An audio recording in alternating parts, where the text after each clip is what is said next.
Yo quisiera extender la pregunta de Daniel Samper Ospina a Ana y a los Danieles para ver qué libros recomiendan, también qué libros están leyendo ahora, qué les gustaría recomendar para este periodo de vacaciones que siempre da una pausa para volver a la lectura por placer, que a veces es difícil encontrar ese tiempo en esta época. Entonces, empecemos por Anita. Pues yo también lamentablemente leo mucho, no por placer, leo muchas cosas de abogados que le apagan a uno el cerebro. Entonces, pero además pues tengo un proyecto en el que estoy trabajando que les contaré más adelante. Y para ese proyecto estaba leyendo un montón de cosas sobre qué es la opinión pública, como el fenómeno de la opinión pública. Y hay un libro que fue bestseller en Estados Unidos que se llama El compromiso, y es la lucha de alcanzar, de Sasha Eisenberg, que es la lucha para alcanzar el matrimonio igualitario en los Estados Unidos.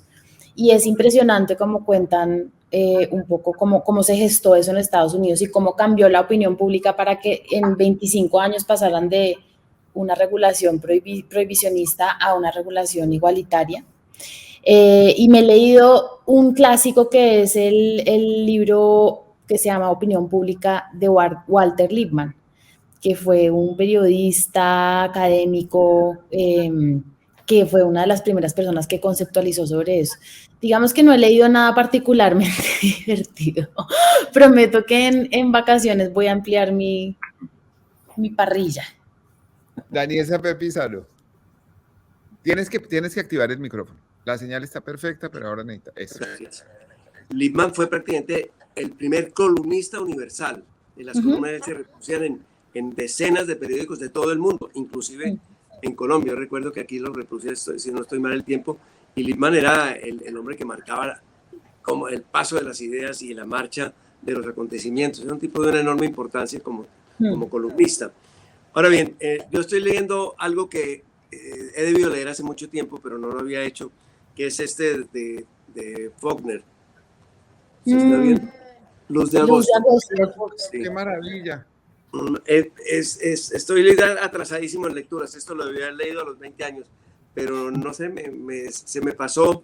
Y luego varias veces he tenido referencias de personas a las que les ha gustado mucho el libro, entre otras Gabo, y lo estoy leyendo fascinado, además, con un contraste brutal entre lo que era la relación de razas en los Estados Unidos del siglo XIX y lo que es ahora, es decir, el lenguaje mismo, pero un cambio absoluto, son dos mundos diferentes.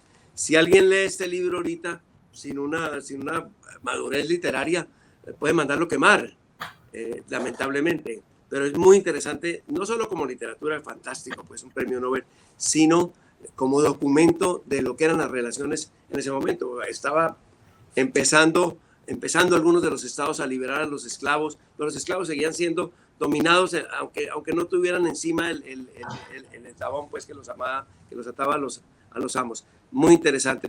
He leído otros, pero este realmente que estaba en deuda, lo estoy terminando fascinado. Oye, hablando de Faulkner, esta semana tuve la oportunidad de visitar Nueva Orleans. Y en Nueva Orleans hay una casa en donde vivió Faulkner, que está convertida en una librería muy, muy pequeñita. 7 estantes de libros muy bien seleccionados, son libros curiosos, ediciones especiales y toda la literatura de Faulkner en sus diferentes ediciones. En esa casita de Nueva Orleans, que es por un callejón, un alley, como se llama, fue donde escribió Faulkner una de sus novelas más celebradas, que es La paga de los soldados.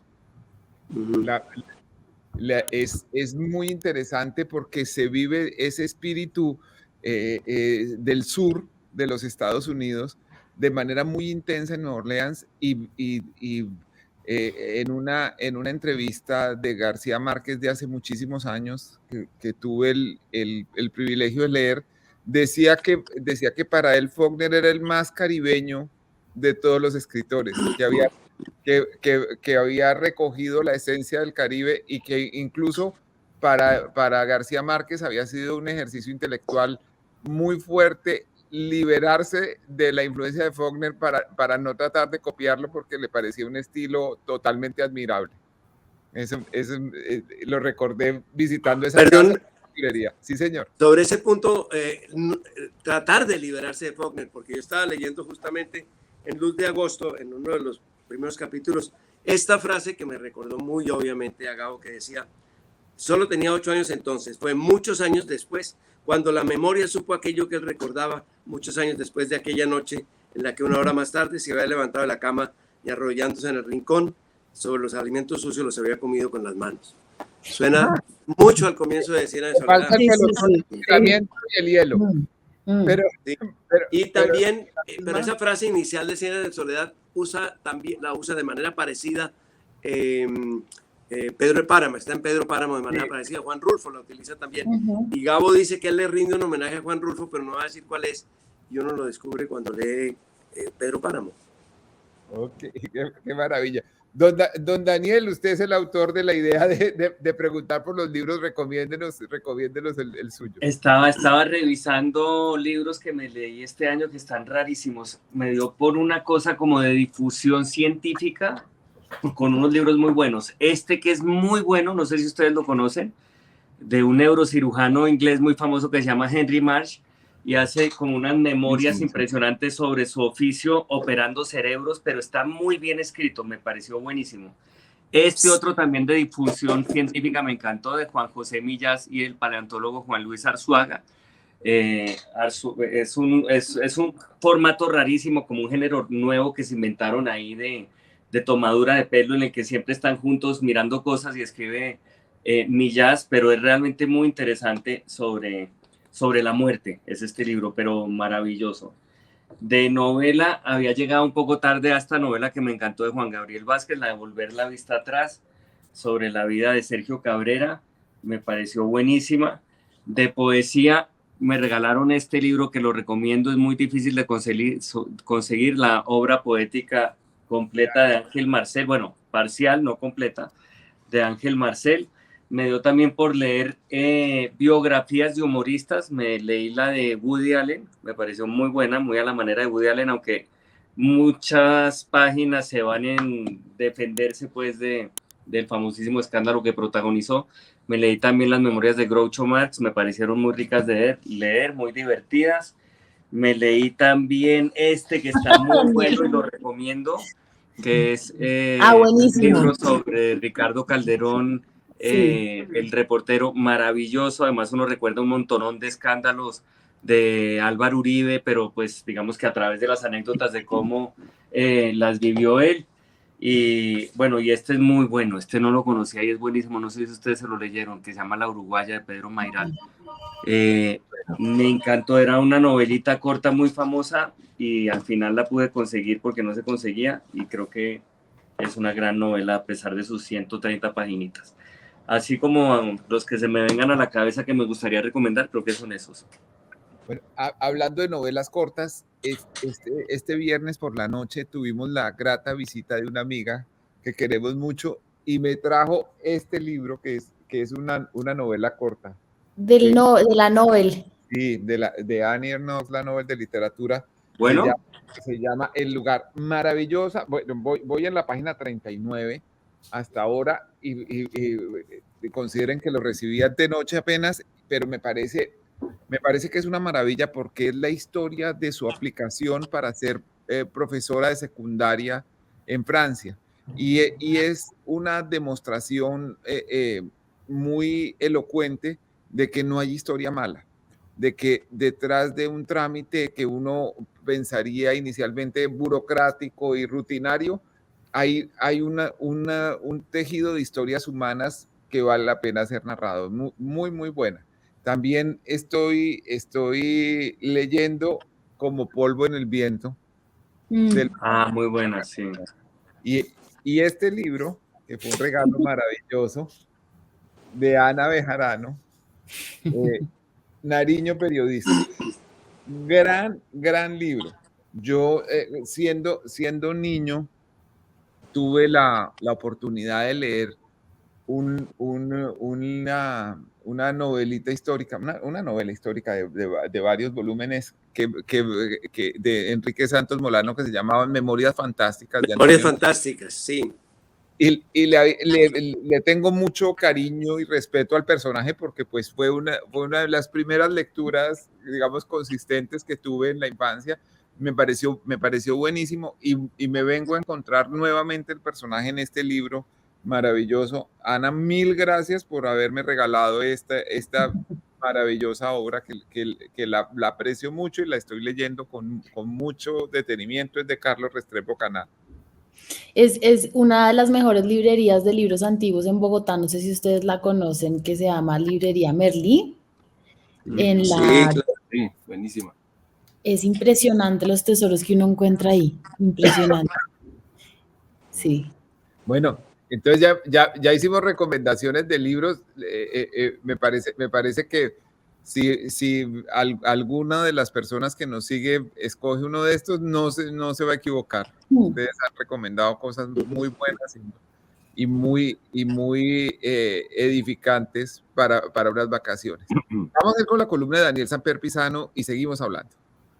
Antes de eso, yo como estaba perdido, me habían secuestrado la señal de internet entre el río y las lagartijas y todo. Yo quería pedirle a Belia que nos contara en dónde está. Antes de que empezara el programa pudimos hablar tranquilamente y está en un sitio donde ustedes no se habrían imaginado. Una persona de Puerto Solano, ¿qué hace allá? ¿Y por qué está allá? Belia, por favor, ¿dónde estás? Bueno, estoy en este momento en Nueva York porque la semana pasada fueron las segundas jornadas continentales de estudios afro-latinoamericanos. Yo hice un certificado de estudios afro-latinoamericanos en la Universidad de Harvard, en el Hutchins Center, que es el Centro de Estudios Afroamericanos de Harvard. Y bueno, ahí tuve la fortuna de ganarme la mención de honor con mi trabajo final y digamos que lo que me ganaba era poder venir a estas jornadas que son muy interesantes porque vienen académicos de toda América Latina que están enfocados en este campo de estudios, que es un campo reciente. Esto fue en Boston, por supuesto, en el campus de Harvard, en Cambridge. Y luego vine aquí a Nueva York ayer porque acá tenemos un financiador de Motete, uno de los principales financiadores de la corporación Motete está aquí, la Fundación Tinker, y ellos quieren que esta semana pues también conozca nuevos posibles financiadores y bueno, y como que le saque provecho también a este viaje que es mi primera vez en Estados Unidos. ¿Verdad? Belia, vi en tu cuenta de Twitter que te perdiste en Nueva York. Ayer me perdí, sí. Y que terminaste guiada nuevamente por una poeta. Sí, por Carolina Dávila, ella vive acá, es una gran poeta de Bogotá, que además es como mi profesora de poesía. El año pasado yo estuve en una residencia en el Báltico y ahí lo que me dio fue por escribir poesía y luego le dije, como yo no sé qué hacer con esto, nunca he escrito poesía y venimos haciendo ya hace unos meses un trabajo de revisar cada línea, cada verso, entonces le digo que es mi profesora de poesía y ayer cuando me vi perdida y ya estaba, no tenía idea realmente dónde estaba porque me salí del metro confiada en que iba directo al hotel y estaba al otro lado de Manhattan, bueno, lo supe después, entonces le escribí, le dije, no sé qué hacer, estoy perdida, no sé para dónde ir, y bueno, me sentí bastante huérfana por un instante porque estaba cansada, además, apenas acababa de llegar aquí, y bueno, y me mostró el camino y se puso ahí muy atenta como para indicarme qué tenía que hacer. Por suerte, llegué al rato acá sin mayores problemas. Mi hija Raquel, que quiere mucho Nueva York, yo creo que es una de sus ciudades favoritas y de pronto la vida la va a llevar a vivir en Nueva York en algún momento. Me recuerdo inmediatamente cuando leí tu trino, porque cuando tenía 3 años y estábamos en Bogotá, ella iba a ir por primera vez a Nueva York y le habíamos comprado un libro que era un libro de dibujos con la historia de un perrito que se pierde en Nueva York. Pero entonces, extraviado por Nueva York, termina recorriendo los lugares más icónicos de Nueva York. el Museo de Arte Moderno, el Central Park, en fin, y es un recorrido con ese perrito por Nueva York. Y mientras le estábamos leyendo ese libro, estaba en la televisión el segmento del Instituto Colombiano de Bienestar Familiar, con el que todos crecimos, se llama Los niños buscan su hogar. Entonces sonaba esta música, yo quiero que a mí me quieran, el perrito perdido, Nueva York, no sé qué. Y entonces termina esto que está pasando simultáneamente y me dice Raquel, yo nunca quiero ir a Nueva York, yo no me quiero perder. Nadie me va a encontrar nunca. Pues yo ayer me sentí muy huérfana, además porque, claro, mi padre, que tenía 60 años y murió hace 3 meses inesperadamente, esto ha sido supremamente doloroso para mí, y yo siempre, no hablábamos todo el tiempo, pero claro, en estas cosas siempre llamaba a mi papá, como estas cosas extraordinarias, a decirle cómo me pasó esto, así como tan fuerte, tan dramático. Entonces ayer era como, no puedo llamar a mi papá a decirle que estoy perdida en Nueva York. Entonces, claro, eso me acentuaba, mejor dicho, esa era mi parte del ICBF, de la huérfana también, no solo perdida.